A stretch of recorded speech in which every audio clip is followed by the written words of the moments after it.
Selamat pagi, salam sejahtera. Baru-baru ini Ismail Sabri Yaakob telah mendedahkan satu pengakuan yang luar biasa, yang saya fikir pengakuan yang betul-betul mengejutkan seluruh Malaysia. Apabila Ismail Sabri Yaakob membuat andaian, membuat kita semua terfikir.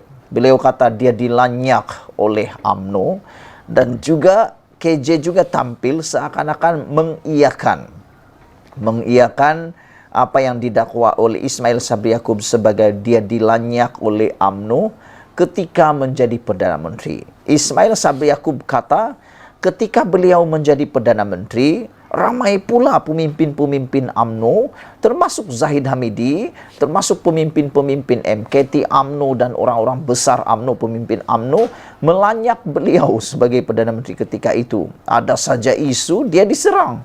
Bukan saja diserang, beliau Ismail Sabri Yaakob kata, kenapa tidak diserang di dalam mesyuarat, tapi beliau diserang di media sosial, dalam sidang media dan sebagainya. Sehingga kan seakan-akan kita baca dalam laporan itu Ismail Sabri Yaakob kecil hati pula kan.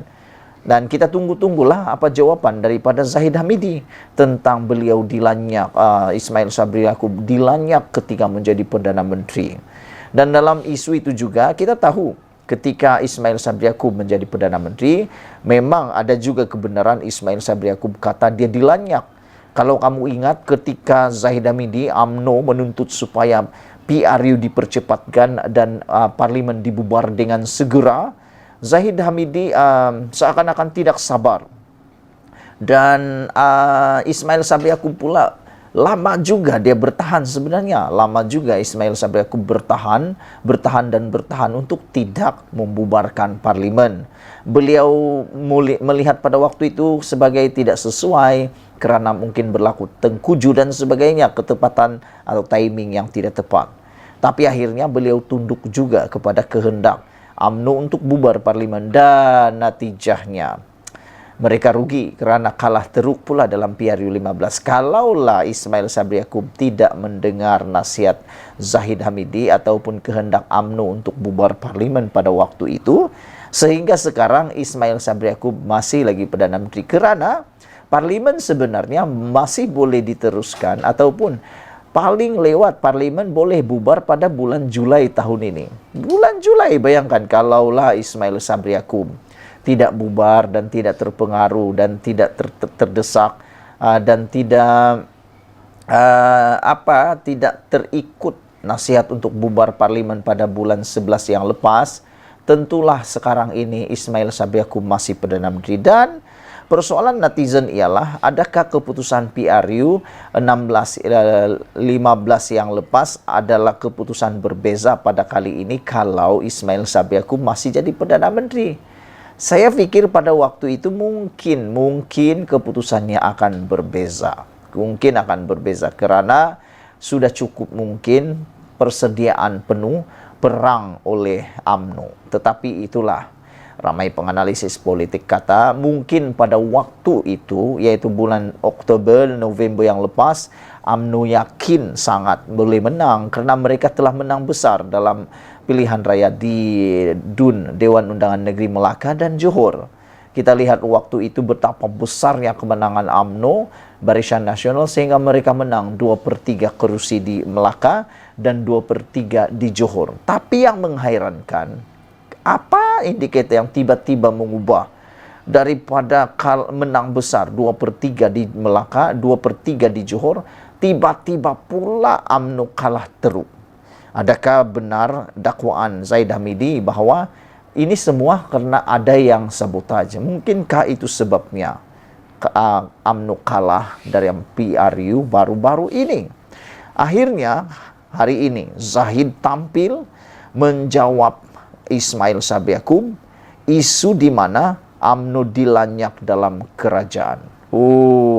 Akhirnya yang kita tunggu-tunggu dijawab oleh Zahid. Apabila dia jawab isu UMNO dilanyak dalam kerajaan. Presiden UMNO Datuk Seri Ahmad Zahid Hamidi menyifatkan kenyataan pihak yang menyatakan UMNO dilanyak adalah pandangan peribadi. Dalam satu kenyataan beliau, Zahid menyerahkan kepada rakyat, terutamanya ahli-ahli UMNO, dalam membuat penilaian sendiri tentang isu politik negara. Tegas beliau, dakwaan UMNO di Lanyak merupakan perkara biasa bagi pihak yang telah lama memegang jawatan. Tegas Zahid Hamidi, dakwaan UMNO di Lanyak merupakan perkara biasa dari pihak yang telah lama memegang jawatan dan melihat pemimpin mereka lebih baik daripada pemimpin atau pimpinan orang lain. Itu pendapat beliau, kata Zahid Hamidi. Selalunya apabila seseorang atau mana-mana tokoh yang telah meninggalkan jawatan berpuluh tahun, mereka merasakan kepimpinan yang diterajui mereka adalah terbaik dan selepas itu semua tak baik, kata Zahid dalam satu kenyataan yang dipetik media dari media.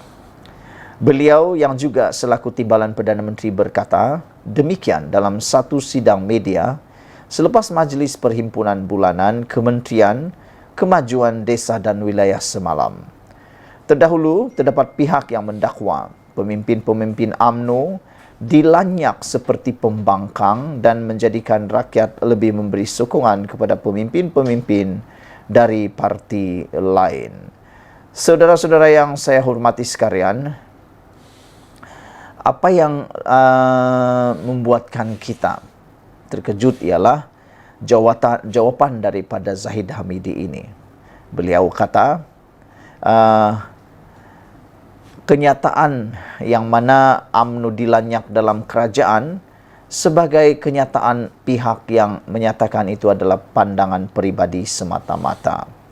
Dalam satu kenyataan juga, beliau menyerahkan kepada rakyat terutama ahli-ahli UMNO dalam membuat penilaian sendiri tentang isu politik negara.